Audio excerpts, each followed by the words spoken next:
ഒരു ഫീലാണ് പലർക്കും ഉള്ളത്. വീടിൻ്റെ വാർക്ക കഴിഞ്ഞപ്പോഴേക്കും വീട് പണി ഏകദേശം തീരാറായി ഓക്കെ എന്നുള്ളത്. അതൊരു തെറ്റിദ്ധാരണയാണ്. അത് എവിടെയും എത്തിയിട്ടില്ല എന്നുള്ളതാണ് എൻ്റെ കറക്റ്റായിട്ടുള്ളൊരു കാര്യം. നമ്മൾ വീട് തുടങ്ങി അവസാനത്തെ ഇപ്പോൾ പാല് കാച്ചലിന് നിങ്ങൾക്കൊരു പാത്രം മേടിക്കണമെങ്കിൽ ഐഡിയലി അതും കൂടെ നിങ്ങളുടെ ബഡ്ജറ്റിൽ നിങ്ങൾ ഉൾപ്പെടുത്തിയിരിക്കണം. നിങ്ങൾ ഏത് പാത്രം മേടിക്കണമെന്ന് അറിയണ്ട, പക്ഷെ എന്താണ് പാത്രങ്ങൾ മേടിക്കാൻ വേണ്ടി വെച്ചിരിക്കുന്ന ബഡ്ജറ്റ് അത് നിങ്ങളൊരു പട്ടികയിൽ ഉണ്ടാക്കി വെക്കുക. വീട് വെക്കുന്ന ആളുകൾക്ക്, വീട് വെച്ചുകൊണ്ടിരിക്കുന്ന ആളുകൾക്ക്, വീട് വെക്കാൻ പോകുന്ന ആളുകൾക്ക് എല്ലാവർക്കും നമ്മുടെ എപ്പിസോഡുകൾ സഹായകരമാകുന്നു എന്നറിഞ്ഞതിൽ വളരെ വളരെ സന്തോഷം. ഇനി നമ്മൾ വളരെ ഇൻഫർമേറ്റീവായിട്ടുള്ള മറ്റൊരു എപ്പിസോഡിലേക്കാണ് പോകുന്നത്. കറക്റ്റ്. കാശ് എത്രയാകും സാറേ എന്ന് ചോദിച്ച ആൾക്കാർ ഒരു പ്ലാൻ നിങ്ങൾ കൊണ്ടുപോയി കൊടുത്തപ്പോൾ ഞാനാണെങ്കിൽ ചോദിച്ചു എത്ര രൂപയാകും സാറേ എന്ന് ചോദിക്കും അല്ലേ? അതെങ്ങനെയാണ് സാധാരണക്കാരൻ അറിയേണ്ടത്? ഓക്കെ, അതല്ലേ നമ്മുടെ ഇന്നത്തെ എപ്പിസോഡ്. യെസ്, സാധാരണക്കാരൻ അതെങ്ങനെ അറിയണമെന്ന് പറയുന്നതിൻ്റെ മുന്നേ ഈ ബഡ്ജറ്റ് എന്ന് പറയുന്ന സംഭവം എന്താണെന്ന് നമുക്കൊന്ന് മനസ്സിലാക്കണം. നമ്മുടെ ഇതിന് മുന്നത്തെ എപ്പിസോഡിൽ നമ്മൾ ബഡ്ജറ്റിനെ ജസ്റ്റ് ഒന്ന് ടച്ച് ചെയ്ത് പോയിട്ടുണ്ട്. പക്ഷെ ഇതിൽ ഏറ്റവും ആദ്യം മനസ്സിലാക്കേണ്ട ഒരു കാര്യം എന്ന് പറഞ്ഞു കഴിഞ്ഞാൽ ഈ ബഡ്ജറ്റ് എന്ന് പറയുന്നതിൽ കംപ്ലീറ്റ് വീടിൻ്റെ A to Z കോസ്റ്റും ഉൾപ്പെടുത്തുക, അതോടൊപ്പം തന്നെ അതിനെക്കുറിച്ച് അവെയർ ആയിരിക്കുക എന്നുള്ളതാണ് ഇതിൽ ഏറ്റവും ഇമ്പോർട്ടൻ്റ് ആയിട്ടുള്ളൊരു കാര്യം. ഞാനാണിപ്പോൾ വീട് വെക്കാൻ പോകുന്നതെങ്കിൽ ഞാൻ അറിഞ്ഞിരിക്കണം, ഞാൻ മനസ്സിലാക്കുന്നത്. നിങ്ങളിപ്പോൾ പ്ലാനൊക്കെ തന്നിപ്പോൾ അതെ ഒരു 75 ലക്ഷം രൂപയാകും എന്ന് പറയുന്നു. എങ്ങനെ 75 ആകും? സ്ട്രക്ചറിന് എത്രയാകും? ഫിനിഷിങ്ങിന് എത്രയാകും? അങ്ങനെ അറിയണമെന്നാണ് അപ്പോൾ ഉദ്ദേശിച്ചത്. കറക്റ്റ്. ഞാൻ പറയുകയാണെങ്കിൽ അത്രയും അറിഞ്ഞാൽ പോരാ. സാധാരണ രീതിയിൽ മാർക്കറ്റിൽ ഒരു സ്ക്വയർ ഫീറ്റിന് ഇത്ര രൂപ എന്ന് പറഞ്ഞിട്ടാണ് സാധാരണ ഒരാൾ പറയുന്നത്. അപ്പോൾ ഈ ഇത്ര രൂപ എന്ന് പറയുന്നത് നമുക്ക് ഉദാഹരണത്തിന് ജസ്റ്റ് കണക്കിൻ്റെ എളുപ്പത്തിന് വേണ്ടി 2000 രൂപ എന്ന് പിടിക്കാം. ഇപ്പം 2000 രൂപ ഒരു സ്ക്വയർ ഫീറ്റിന് എന്ന് പറഞ്ഞു കഴിഞ്ഞാൽ എന്താണ് ഈ 2000 രൂപയിൽ കവർ ആവുക എന്നുള്ളതാണ് ചോദ്യം. ഇപ്പം 2000 രൂപയ്ക്ക് സ്ട്രക്ചർ മാത്രമാണോ അതോ ടൈലിങ്ങും പെയിൻറ്റിങ്ങും എല്ലാം, ഇലക്ട്രിക്കൽ പ്ലംബിങ് എല്ലാം അടക്കമാണോ? അപ്പോൾ ഒരു ശരാശരി മനുഷ്യനെ സംബന്ധിച്ചിടത്തോളം 2000 രൂപ എന്ന് അവൻ വെക്കുമ്പോൾ അവൻ മിസ് ഔട്ടായി പോകുന്ന ഒത്തിരി കാര്യങ്ങളുണ്ട്.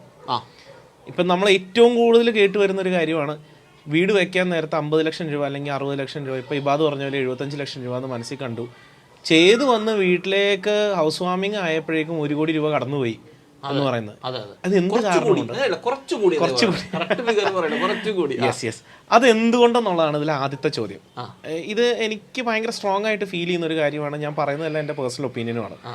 അതായത് എക്സ്ക്യൂസ് എടുത്തത് എന്താന്ന് പറഞ്ഞു കഴിഞ്ഞാൽ പലരുടെയും അപ്രോച്ച് ഭയങ്കര ഡിഫറെൻ്റാണ്. അപ്പം ഞാൻ എൻ്റെ അപ്രോച്ച് കറക്റ്റ് ആണെന്നോ അവകാശപ്പെടാനുള്ളൊരു അവകാശമൊന്നും എനിക്കില്ലല്ലോ. അപ്പം ഞാൻ അതുകൊണ്ട് പറയുന്ന കാര്യം എന്താണെന്ന് വെച്ച് കഴിഞ്ഞാൽ ബഡ്ജറ്റ് സെറ്റിങ്ങിൽ വരുന്ന, അതായത് ബഡ്ജറ്റ് ഇതാണ് എന്ന് വേറൊരാളുടെ അല്ലെങ്കിൽ ഒരു ക്ലയൻറ്റിനെ നമ്മൾ ധരിപ്പിക്കുന്നതിൽ വരുന്ന ഒരു മിസ്റ്റേക്കാണ് ഇതിൻ്റെ പ്രൈമറി ആയിട്ടുള്ളൊരു കാര്യം. അല്ലാണ്ട് പണി തുടങ്ങിക്കഴിഞ്ഞ് സ്റ്റീലിൻ്റെയും സിമെൻറ്റിൻ്റെയും ടൈലിൻ്റെ വില കൂടിപ്പോയി എന്ന് പറയുന്ന ആ ഒരു സ്ഥിതിവിശേഷം വളരെ റെയർലി വരാറുള്ളൂ. ഇപ്പോൾ കൊറോണ വന്നു, ശരിയാണ്, കുറച്ച് പ്രൈസ് കൂടിയിട്ടുണ്ട്, ഇല്ലയെന്നല്ല. അങ്ങനെ വരുന്ന സിറ്റുവേഷൻസൊക്കെ വളരെ വളരെ വളരെ റെയറായിട്ടേ വരാറുള്ളൂ. അതല്ലെങ്കിൽ പ്രൈമറിലി എപ്പോഴും പറഞ്ഞ എമൗണ്ടിനേക്കാളും കൂടിപ്പോയി എന്ന് പറയുന്ന സിറ്റുവേഷൻ വരുന്നത് ഈ പറഞ്ഞ എമൗണ്ട് തെറ്റിപ്പോയത് കൊണ്ടാണ്. അത് പറയണം. കാരണം ഇവാദിപ്പോൾ ഒരു വീട് 75 ലക്ഷം രൂപ എന്ന് പറഞ്ഞില്ലേ? സപ്പോസ് ഞാൻ ഒരു ഉദാഹരണം പറയാം. ഞാൻ നിങ്ങളെ ഏൽപ്പിക്കുന്നു എൻ്റെ വീട്, എനിക്കൊരു ഇത്ര സ്ക്വയർ ഫീറ്റ് വീട്. നിങ്ങൾ പറയണം ഒരു സ്ക്വയർ ഫീറ്റിന് 2500 രൂപ അല്ലെങ്കിൽ 3000 രൂപ എന്ന് നിങ്ങൾ എന്നോട് പറയുമ്പോൾ ഞാൻ എന്താണ് അതിൽ മനസ്സിലാക്കേണ്ടത്? നിങ്ങളൊന്നും മനസ്സിലാക്കണ്ട. കാരണം വളരെ കൃത്യമായിട്ട് ബ്ലാക്ക് ആൻഡ് വൈറ്റിൽ എഴുതി തന്നിട്ടുണ്ടാവും 75 ലക്ഷം രൂപയിൽ എന്തൊക്കെ ഉൾപ്പെടുത്തിയിട്ടുണ്ടാവും എന്നുള്ളത്. സാധാരണ ആൾക്കാർ വീട് വയ്ക്കുമ്പോൾ ഇതിൽ വരുന്ന കുറേ മിസ് ഔട്ടായി പോകുന്ന കാര്യങ്ങളുണ്ട്. ഉദാഹരണത്തിന് കർട്ടൻ, ഉദാഹരണം പറയുന്നത് ഞാനൊരു കർട്ടൻ പറയണു, അല്ലെങ്കിൽ ഇതിൻ്റെ furniture, sofa, TV unit, bed, ചിലപ്പോൾ ഫർണിച്ചറൊക്കെ കൂടെ കൂട്ടിയിട്ടുണ്ടാവും. എന്നാലും ബെഡിൻ്റെ മാട്രസ്, ക്വിൽറ്റ് മുതലായ എല്ലാ കാര്യങ്ങളും മിസ് ചെയ്ത് പോയിട്ടുണ്ടാവും. കർട്ടൻ എപ്പോഴും മിസ് ഔട്ട് ആവുന്ന ഒരു കാര്യമാണ്.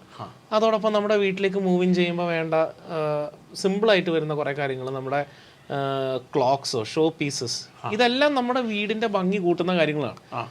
ഇതൊക്കെ മിസ് ഔട്ടായി പോകുന്നതാണ് ശരിക്കും പറഞ്ഞാൽ ഹൗസ് വാമിങ്ങിന് മുന്നേ ഇത് പലതും നമ്മൾ വെക്കേണ്ടതുമാണല്ലോ. അതെ അതെ അതെ അതെ. അപ്പോൾ അങ്ങനെയുള്ള കുറേ കാര്യങ്ങൾ ഉള്ളത് കൊണ്ട് ഇത് മിസ് ഔട്ടായി പോകാണ്ട് ക്ലയൻറ്റിനെ ആദ്യം ധരിപ്പിക്കുക എന്നുള്ളത് ഭയങ്കര ഇമ്പോർട്ടൻ്റ് ആയിട്ടുള്ളൊരു കാര്യമാണ്. ഇതാണ് ഞാൻ പറയുന്നത്. അപ്പം ഞാൻ പറയുന്ന ഒരു പ്രോസസ്സ് എന്ന് പറഞ്ഞാൽ ഇതെൻ്റെ ഞാൻ ഫോളോ ചെയ്യുന്ന ഒരു പ്രോസസ്സാണ്. അപ്പോൾ അത് ഒരു മുൻകൂർ ജാമ്യം എടുക്കുന്നതല്ല. പക്ഷെ ഞാൻ ഫോളോ ചെയ്യുന്ന ഒരു പ്രോസസ്സ് എന്ന് പറഞ്ഞു കഴിഞ്ഞാൽ ഒരു ക്ലയൻറ്റ് ഇപ്പോൾ ഒരു ആർക്കിടെക്റ്റ് മുഖേന ഒരു ക്ലയൻറ്റ് വന്നു കഴിയുമ്പോൾ ഏറ്റവും ആദ്യം ആകെ 100% ക്ലാരിറ്റി ഉള്ളത് ചിലപ്പോൾ അതിൻ്റെ സ്ട്രക്ചറിന് മാത്രമായിരിക്കും. അതെ, അതായത് അതിന് പ്ലാൻ ഫൈനലൈസ് ചെയ്തു. ഇപ്പോൾ ഗീത നായർ മാഡത്തിൻ്റെ വീട് എങ്ങനെയാണ്, പ്ലാൻ നമ്മൾ ഫൈനലൈസ് ചെയ്തു. പക്ഷെ നമുക്കറിയില്ല അതിൻ്റെ അകത്ത് ഏത് ടൈലാണ് വരാൻ പോകുന്നത് എന്നുള്ളത്. നമുക്കറിയില്ല ഏറ്റവും വില കൂടിയ പെയിന്റ് ആണോ ഏറ്റവും വില കുറഞ്ഞ പെയിന്റ് ആണോ നമുക്കറിയത്തില്ല. ഈ സ്റ്റേജിൽ നമുക്കറിയില്ല. നമ്മളെ സംബന്ധിച്ചിടത്തോളം ഇപ്പം അറിയാവുന്നത് ഇന്ന ഫൗണ്ടേഷൻ ടൈപ്പാണ്, ഇന്ന ഭിത്തിയാണ്, ഇന്ന ലെവലിൽ തേപ്പ് വരുന്നുണ്ട്, ഇത്ര നില വരുന്നുണ്ട്, ഇതിന്റെ റൂഫ് ഇങ്ങനെയാണ്, വാട്ടർ ടാങ്ക് ഇങ്ങനെയാണ്, ഇത്രയുമേ നമുക്ക് അറിയുള്ളൂ. ബാക്കിയൊന്നും തീരുമാനങ്ങളിലേക്ക് കടന്നിട്ടില്ല. എന്നാൽ ഇപ്പം ഇതെല്ലാം തീരുമാനിച്ചിട്ടേ വീട് പണി തുടങ്ങാവുള്ളൂ എന്ന് പറയാനും പറ്റില്ല. കാരണം ആ വീട് പണി തുടങ്ങി കുറച്ച് സമയത്തിനുള്ളിൽ എടുത്താൽ മതി ഈ തീരുമാനങ്ങളെല്ലാം. അപ്പോൾ നമ്മൾ എങ്ങനെയാണ് ഇതിനെ അപ്രോച്ച് ചെയ്യുന്നത് എന്നുള്ളതാണ്. ഇതിനെ നമ്മൾ എടുക്കേണ്ട അപ്രോച്ചിന് ഞാൻ വിളിക്കുന്ന പേര്, അല്ലെങ്കിൽ നമ്മൾ ഓഫീസിൽ നമ്മുടെ ക്ലയൻസിനോടും ഒക്കെ പറയുന്ന ഒരു പേരെന്ന് പറഞ്ഞാൽ പ്രൊവിഷണൽ ബഡ്ജറ്റിംഗ് എന്നാണ്.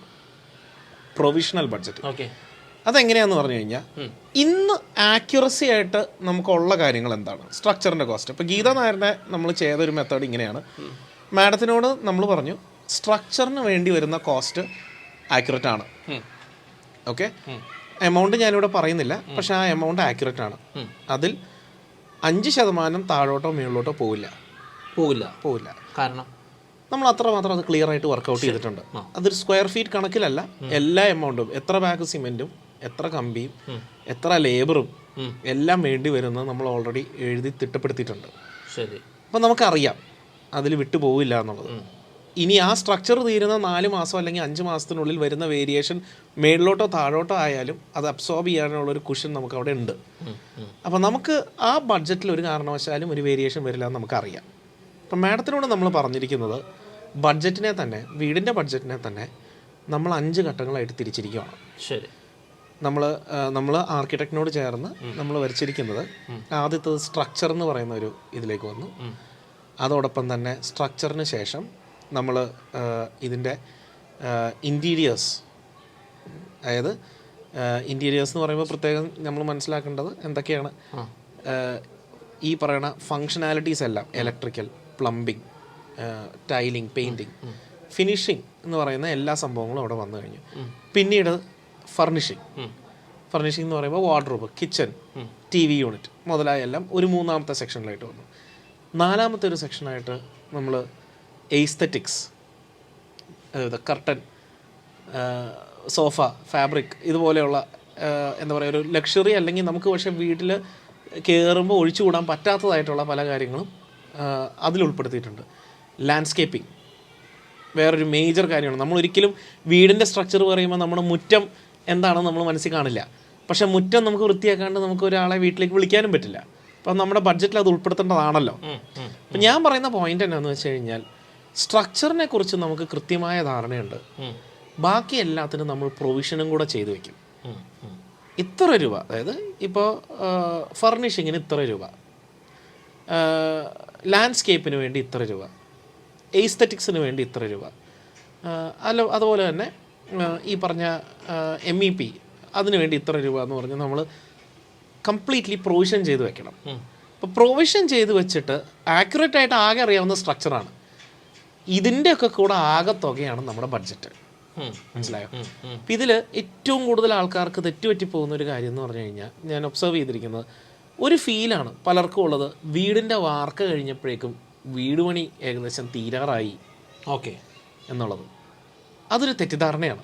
അതെവിടെയും എത്തിയിട്ടില്ല എന്നുള്ളതാണ് എൻ്റെ കറക്റ്റായിട്ടുള്ളൊരു കാര്യം. പിന്നെയുണ്ട് പെയിൻറ്റിങ് കഴിഞ്ഞ് കഴിഞ്ഞാൽ വീട് തീർന്നു. പെയിൻറ്റിങ് ഫൈനൽ കോട്ട് പെയിൻറ്റിങ് ആയി കഴിയുമ്പോഴേക്കും വീടിൻ്റെ തീർന്ന് നമുക്ക് ഹൗസ് വാമിങ്ങിന് വിളിക്കാമെന്നുള്ളത്. വിളിക്കുന്നതിൽ തെറ്റുണ്ടെന്നുള്ളതല്ല ഞാൻ പറയണേ, പക്ഷേ വീടിൻ്റെ കോസ്റ്റ് തീർന്നിട്ടില്ല അവിടെ. നിങ്ങൾ ചിലപ്പോൾ പെയിൻറ്റിങ് കഴിഞ്ഞിട്ടാണ് നമുക്ക് കർട്ടനൊക്കെ പിടിപ്പിക്കാൻ പറ്റുള്ളൂ. അതെ അല്ലേ? കർട്ടൻ തൂക്കുന്നതൊക്കെ അതിന് ശേഷമാണ്. സാധാരണ ആൾക്കാർ ഈ കർട്ടൻ ഓർഡർ ചെയ്യുന്ന പോലും ചിലപ്പോൾ ഹൗസ് വാമിങ്ങിന് കുറച്ച് ദിവസം മുന്നേ ആയിരിക്കും. ഇതിനിങ്ങനെ ഒരു ബഡ്ജറ്റ് വേണ്ടി വരുന്ന പോലും നമുക്കറിയില്ല. എത്ര രൂപ നമ്മൾ കർട്ടന് വേണ്ടി മാറ്റി വെക്കണം. ഓക്കെ, അല്ലെങ്കിൽ നമ്മുടെ അടുക്കളയിലോട്ട് വേണ്ടി വരുന്ന കുറേ യൂട്ടൻസിൽസും അപ്ലയൻസസും ഉണ്ട്. ഡിഷ് വാഷർ ആയിക്കോട്ടെ, വാഷിംഗ് മെഷീൻ ആയിക്കോട്ടെ, ഫ്രിഡ്ജ് ആയിക്കോട്ടെ, ഇതൊക്കെ നമ്മൾ ആ വീടിൻ്റെ ബഡ്ജറ്റിൽ ശരിക്കും പറഞ്ഞാൽ നമ്മൾ ഉൾപ്പെടുത്തേണ്ടതാണ്. ഓക്കെ, നമ്മൾ കഴിഞ്ഞ ദിവസം കിച്ചൻ്റെ എപ്പിസോഡിൽ പറഞ്ഞല്ലോ, ഫ്രിഡ്ജ് എന്ന് പറയുന്നത് നമ്മുടെ സിങ്കും അതോടൊപ്പം തന്നെ സ്റ്റൗവായിട്ട് വരേണ്ട ഡിസ്റ്റൻസ് ഉണ്ട്. അപ്പോൾ നമ്മൾ കിച്ചൺ വലിയ വരുന്ന ഫ്രിഡ്ജ് വരെ നമ്മളിപ്പോൾ തീരുമാനിക്കണം. ഏകദേശം അതിന് കോസ്റ്റ് പ്രൊവിഷൻ കണ്ടുവയ്ക്കണം. പ്രൊവിഷൻ ചെയ്തില്ലെങ്കിൽ ഈ പറയുന്ന പോലെ നമ്മൾ നേരത്തെ പറഞ്ഞ സ്ഥിതിവിശേഷം വീട്ടിലോട്ട് നമ്മൾ ഗൃഹപ്രവേശം നടത്തുമ്പോഴേക്കും നമ്മൾ വിചാരിച്ചിരുന്ന ബഡ്ജറ്റിനെക്കാളും എത്രയോ കൂടിപ്പോകും. വീട് പണി തുടങ്ങുന്നതിൻ്റെ മുന്നേ സെറ്റ് ചെയ്യേണ്ട ബഡ്ജറ്റുണ്ട്. അതാണ് ഇതിൽ എനിക്ക് പറയാൻ ആഗ്രഹിക്കുന്ന ഒരു കാര്യം. അതിൽ ആക്യുറേറ്റ് ആയിട്ട് ചിലപ്പോൾ സ്ട്രക്ചർ കോസ്റ്റ് മാത്രമേ ഉണ്ടാവുള്ളൂ. പക്ഷേ തീരുന്നത് വരെയുള്ളതിൻ്റെ പ്രൊവിഷൻ നമ്മൾ നിർബന്ധമായിട്ടും ചെയ്തിരിക്കണം. ഈ പ്രൊവിഷന് ശേഷം ആക്ച്വലി വരുമ്പോൾ നമുക്ക് കമ്പയർ ചെയ്യാം, ഈ പ്രൊവിഷൻ ചെയ്തതിനേക്കാളും കൂടിപ്പോയോ കുറഞ്ഞു പോയോ. ഇനി നമ്മൾ ഒരിടത്ത് നമുക്ക് കുറച്ച് കുറയ്ക്കാൻ സാധിച്ചെങ്കിൽ ചിലപ്പോൾ അതെടുത്ത് നമുക്ക് കുറച്ചുകൂടെ ഫൈനൽ സ്റ്റേജിലോട്ട് നമുക്ക് ആഡ് ചെയ്യാൻ പറ്റും. ഉദാഹരണത്തിന് പെയിന്റിങ്ങിൽ നമ്മൾ കുറച്ച് പൈസ ലാഭിച്ചു എന്നിരിക്കട്ടെ, അല്ലെങ്കിൽ നമ്മൾ വില കുറഞ്ഞ ഒരു ടൈല് മേടിച്ചു എന്നിരിക്കട്ടെ, വിചാരിച്ചതിനേക്കാളും അങ്ങനെ കോസ്റ്റ് കുറഞ്ഞു എന്നിരിക്കട്ടെ. അങ്ങനെ വരുന്ന ഒരു സാഹചര്യത്തിൽ ചിലപ്പോൾ നമുക്ക് ടി വി സെലക്ട് ചെയ്യുമ്പോൾ ഇച്ചിരി നല്ലൊരു ടി വി സെലക്ട് ചെയ്യാം. മനസ്സിലായില്ലേ? ആ പ്രൊവിഷനിങ് നമ്മൾ ചെയ്യുക എന്നുള്ളത് ഒരു ഗുഡ് പ്രാക്ടീസ് ആണ്. അത് നമ്മൾ എന്താണെങ്കിലും ആദ്യത്തെ ഘട്ടത്തിൽ തന്നെ ചെയ്യണം. ഫൗണ്ടേഷൻ തുടങ്ങുന്നതിന് മുന്നേ എന്നല്ല, ഏറ്റവും ആദ്യം ആ പ്ലാൻ വരച്ച് കഴിയുമ്പോൾ തൊട്ട് ഇതിനെക്കുറിച്ചൊരു ഇതുണ്ടാവണം. ആ പ്ലാൻ ഫൈനലൈസ് ചെയ്യുന്ന സമയത്ത്, അതായത് നമ്മുടെ ഇപ്പോൾ ഗീത നായർ മാഡത്തിൻ്റെ സിറ്റുവേഷൻ എന്താണോ, അതായത് നമ്മൾ വർക്ക് സ്റ്റാർട്ട് ചെയ്തിട്ടില്ല സൈറ്റിൽ, പക്ഷേ ആ സിറ്റുവേഷൻ ബഡ്ജറ്റ് ഫ്രീസ് ആവണം. അതിനുശേഷം ബഡ്ജറ്റ് ചേഞ്ച് ആയിക്കോട്ടെ, പക്ഷെ നമ്മളൊരു ദിശയില്ലാണ്ട് പോകരുത്. ഞാൻ സിമ്പിൾ എക്സാമ്പിൾ ആയിക്കോട്ടെ. ഇപ്പോൾ ഗീത മാഡമായിട്ട് പോയിട്ട് നിങ്ങൾ ഓൾമോസ്റ്റ് അന്ന് എന്നോട് നമ്മൾ പറഞ്ഞപ്പോൾ ഗീത മാഡമായിട്ട് പോയി പ്ലാൻ ഫൈനലൈസ് ചെയ്തതിന് ശേഷം എല്ലാ സ്ഥലത്തും പോയിട്ട് ഇതാണ് നമ്മൾ ഉപയോഗിക്കാൻ പോകുന്ന ടൈല്, ഇതാണ് നമ്മൾ, അപ്പോൾ അവർ കാണിച്ചു കൊടുക്കില്ല നമ്മൾ ഇപ്പോഴല്ല, നമുക്ക് ഇപ്പോൾ അതിൻ്റെ ആവശ്യമില്ല. അതായത് ഇന്നേന്ന് ഇപ്പം നമ്മളിപ്പോൾ അടുത്ത ദിവസങ്ങളിൽ നമ്മൾ അതിൻ്റെ എക്സ്കവേഷൻ സ്റ്റാർട്ട് ചെയ്യുക വന്നിരിക്കും. ഇന്നേന്ന് ഈ ടൈലിൻ്റെ ആവശ്യം വരുന്നത് ചിലപ്പോൾ 5-6 മാസത്തിന് ശേഷമായിരിക്കും. ഓക്കെ, അല്ല ഇതേപോലത്തെ ഒരു ടൈലാണ് ഇതിൽ വരാൻ പോകുന്നത്. ഇപ്പോൾ ഫോർ എക്സാമ്പിൾ, ഇപ്പോൾ ഞാനിപ്പോൾ ഇദ്ദേഹം ഇതേപോലെ വീട് പണിയെന്നാണെന്ന് വിചാരിക്കുക. ബിജി സാറാണ് എൻ്റെ വീട് പണിയെന്ന് വിചാരിക്കുക. സപ്പോസ് ബിജി പറയണ ഒരു സ്ക്വയർ ഫീറ്റിന് ഒരു 5000 രൂപ വെച്ചിട്ടാണ് ഞങ്ങൾ ചെയ്യുന്നത് വിചാരിക്കുക. 5000 രൂപയ്ക്ക് നിങ്ങൾ എന്താണ് ചെയ്യുന്നത്? ഞങ്ങൾ ഫിനിഷ് ചെയ്ത് തരും, അത് തരും, ഇത് തരും എന്ന് ഞങ്ങൾ പറയുന്നത്. മേ ബി ചെയ്യുന്ന നല്ല ആൾക്കാരുണ്ട്. അവർ ആക്ച്വലി അറിഞ്ഞിരിക്കേണ്ടത് ഏത് ടൈലാണ് നിങ്ങൾ ഉപയോഗിക്കേണ്ടത് വേണമെന്നില്ല. ഏത് ടൈല് വേണം എന്നുള്ളത് നമ്മൾ ടൈല് ഡെലിവറി ചെയ്യുന്നതിൻ്റെ ഒരാഴ്ച മുന്നേ ആണെങ്കിലും തീരുമാനിച്ചാൽ മതി. പക്ഷേ എത്ര രൂപയുടെ റേഞ്ചിൽ വരുന്ന ടൈലാണെന്ന് നമ്മൾ തീരുമാനിക്കണം. അതാണ് ഞാൻ പറഞ്ഞത്. അതായത് നിങ്ങൾ റേഞ്ച് തീരുമാനിക്കുക. നിങ്ങളിപ്പോൾ ടൈല് സെറാമിക് ആണോ, വിട്രിഫൈഡ് ആണോ, വേറെ ഏതെങ്കിലും ബ്രാൻഡിൻ്റെ ആണോ, അല്ലാത്തതാണോ, ഇതൊന്നും നിങ്ങളിപ്പോൾ തീരുമാനിക്കേണ്ട. പക്ഷേ ഏത് റേഞ്ച് പ്രൈസ് റേഞ്ചിൽ വരുന്നതായിരിക്കണം. അവിടെ നിങ്ങളെ സപ്പോർട്ട് ചെയ്യുന്ന ഒരു ആർക്കിടെക്റ്റ് ഉണ്ടാവും. അദ്ദേഹം പറയുമായിരിക്കും, ശരി നമുക്ക് ടൈല് വേണ്ട, ചിലപ്പോൾ വില കൂടിയ മാർബിളിലേക്ക് പോകാം എന്ന് പറയുന്നുണ്ടാവും. ആയിക്കോട്ടെ, വില കൂടിയ മാർബിൾ എടുത്തോ, പക്ഷേ നിങ്ങൾ ആ പ്രൈസ് സെറ്റ് ചെയ്യുമ്പോൾ മാർബിളിൻ്റെ പ്രൈസ് വെച്ച് വേണം ബഡ്ജറ്റ് സെറ്റ് ചെയ്യാൻ. മനസ്സിലായി? ഏത് മാർബിൾ എത്ര രൂപയുടെ എന്നുള്ളതൊന്നും നമ്മൾ അത്രയും ആക്യുറേറ്റ് ആയിട്ട് നമുക്ക് എടുക്കാൻ പറ്റില്ല.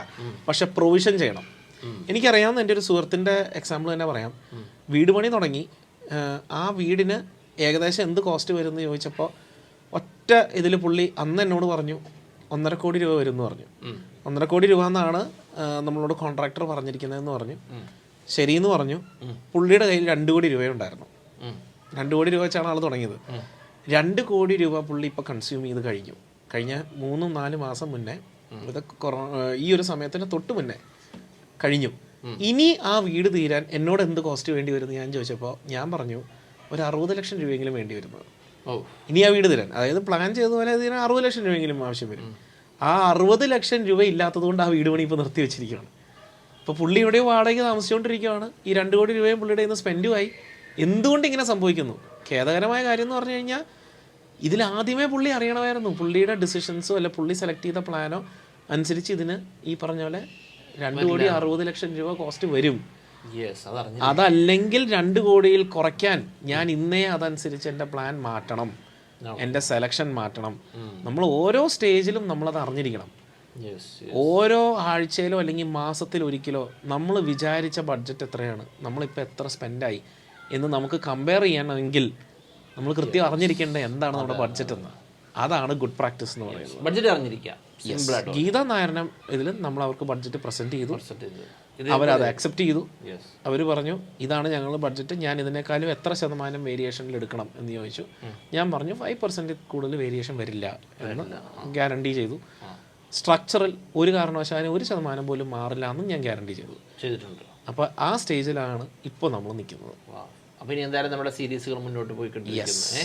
അപ്പോൾ ഇനി നമുക്ക് ഈ വീഡിയോ കഴിയുമ്പോൾ എന്താണ് ആളുകളുടെ കമൻറ്റ് എന്നുള്ളതും അവരുടെ പ്രതികരണം നമുക്ക് നോക്കാം. അവരുടെ എക്സ്പീരിയൻസ് ഒന്ന് കമൻറ്റ് ചെയ്യണം. ഞാൻ ആ പ്രൊവിഷൻ എന്ന് പറയുന്നത് ഞാൻ ഒന്നുകൂടെ ഊന്നി പറയുന്നു. നമ്മൾ വീട് തുടങ്ങി അവസാനത്തെ ഇപ്പോൾ പാല് കാച്ചലിന് നിങ്ങൾക്കൊരു പാത്രം മേടിക്കണമെങ്കിൽ ഐഡിയലി അതും കൂടെ നിങ്ങളുടെ ബഡ്ജറ്റിൽ നിങ്ങൾ ഉൾപ്പെടുത്തിയിരിക്കണം. നിങ്ങൾ ഏത് പാത്രം മേടിക്കണമെന്ന് അറിയണ്ട, പക്ഷെ എന്താണ് പാത്രങ്ങൾ മേടിക്കാൻ വേണ്ടി വെച്ചിരിക്കുന്ന ബഡ്ജറ്റ് അത് നിങ്ങളൊരു പട്ടികയിൽ ഉണ്ടാക്കി വെക്കുക. അത്രയുമേ ഉള്ളൂ. വീട് പണിത് പെയിന്റ് അടിച്ച് ഉള്ളതല്ല ബഡ്ജറ്റിങ്, എല്ലാം എൻ്റെ ബഡ്ജറ്റിംഗ് ആണ്. യെസ്, അതിൽ നിങ്ങൾ മനസ്സിൽ കാണണം. അത് നിങ്ങളൊരു പേപ്പറിൽ എഴുതി വെക്കുക. എൻ്റെ കാര്യത്തിന് ഇത്രയും വേണ്ടി വരാം എന്ന് പറഞ്ഞാൽ എഴുതി വെച്ചാൽ മതി. എന്നിട്ട് സെലക്ട് ചെയ്യുമ്പോൾ നമുക്ക് കടയിൽ പോയിട്ട് 70 രൂപയുടെ ടൈല് വേണോ 150 രൂപയുടെ ടൈല് വേണോ എന്ന് നമ്മൾ ആലോചിക്കണ്ട. കാരണം അങ്ങനെ ആലോചിക്കുമ്പോൾ 1000 സ്ക്വയർ ഫീറ്റ് അല്ലേ ഉള്ളൂ, 70 രൂപ കൂടിപ്പോയാൽ എന്താ 70,000 രൂപയുടെ വ്യത്യാസമല്ലേ വരുന്നുള്ളൂ എന്നല്ല ചിന്ത വരേണ്ടത്. നമ്മൾ തീരുമാനിച്ചത് വീട് തുടങ്ങിയപ്പോൾ 70-നും 100-നും ഇടയ്ക്കുള്ള ടൈല് സെലക്ട് ചെയ്യും എന്നുള്ളതാണല്ലോ. ഇപ്പോൾ നമുക്ക് 150 രൂപയുടെ ടൈലാണല്ലോ എടുക്കുന്നത്. അതുവഴി നമ്മുടെ ബഡ്ജറ്റിൽ ആകെ മൊത്തം വരുന്ന ഇത്രയും ലക്ഷം രൂപയിൽ ഇത്രയും കൂടിപ്പോയല്ലോ എന്നുള്ള തിരിച്ചറിവ് നമുക്ക് ആ സ്റ്റേജിൽ തന്നെ കിട്ടണം. എന്നാലേ ചിലപ്പോൾ ടൈല് എടുക്കേണ്ട സമയത്ത് നമ്മൾ ശ്രദ്ധിക്കേണ്ട ആ ഒരു കാര്യം നമ്മൾ ശ്രദ്ധിക്കുകയുള്ളൂ. ഇതാണ് ഞാൻ പറയണത്. അടുത്ത എപ്പിസോഡിൽ മുതൽ ഞാനും ക്യാമറയ്ക്ക് മുന്നിലുണ്ടാകും കേട്ടോ. ഇപ്പം നിങ്ങൾ 3 എപ്പിസോഡ് നിങ്ങൾ ഒറ്റ അടുത്ത ഞാനും ഒരു താങ്ക് യു. അപ്പോൾ എന്തായാലും വ്യത്യസ്തമായ ആശയമാണ് നമ്മുടെ സുഹൃത്തുക്കളുടെ എക്സ്പീരിയൻസ് കമൻറ്റ് ചെയ്യുക. എന്തായാലും വളരെ സന്തോഷം. കാണാം. Thank you. Okay, thank you. Done.